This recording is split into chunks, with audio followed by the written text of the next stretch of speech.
First Corinthians chapter 13. I'm reading out of the King James translation. So in First King's English translation, the word charity is actually love. So I'm going to go ahead so that we all understand what we're talking about. This one word, charity, is actually love. So I'm going to say love instead of charity when I read through. Okay, here we go.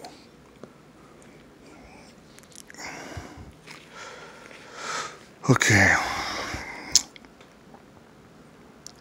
1 Corinthians chapter 13. In the name of Jesus Christ, I pray that the Holy Spirit comes and guides and pinpoints any and all issues that may come through any verse, and give you the glory, Father, in all things. In the name of Jesus Christ, amen. Here we go. Though I speak with the tongues of men and of angels, and have not love, I am become a sounding brass, or a tinkling cymbal. And though I have the gift of prophecy, and understand all mysteries and all knowledge, and though I have all faith so that I can remove mountains, and have not love, I am nothing. And though I bestow all my goods to feed the poor, and though I give my body to the burned, and have not love, it profiteth me nothing. Love suffereth long, and is kind.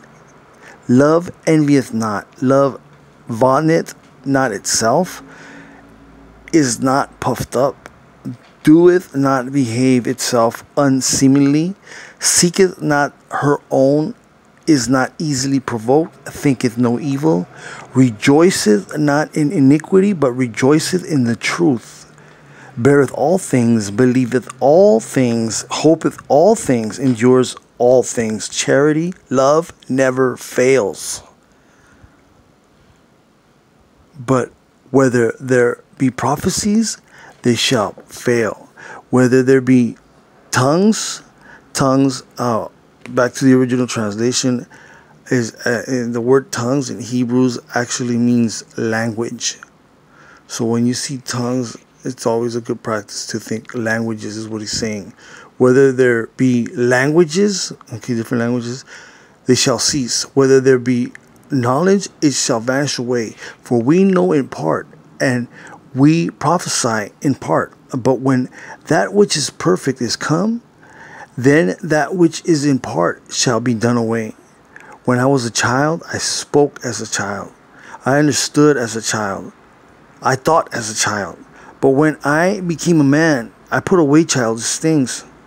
For now we see through a glass, darkly, but then face to face. Now I know in part, but then shall I know even as also I am known. And now abideth faith, hope, love. These three. But the greatest of these is love. Again, faith, hope, love. Faith, hope, love. But of these three things, the greatest of these is love. Why? Why is love the greatest of all these? Because faith and hope are nouns. Okay? The one of the three that's an actual verb is love. It's the actions. It's the it's not the talking. It's the walking that a man presents in front of you, good, bad, or ugly.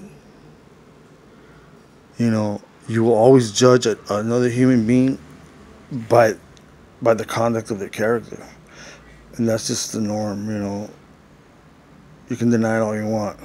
Anyways, that was 1 Corinthians chapter 13, and it's pretty much, this is the definition of love. That's what I'm getting to. So if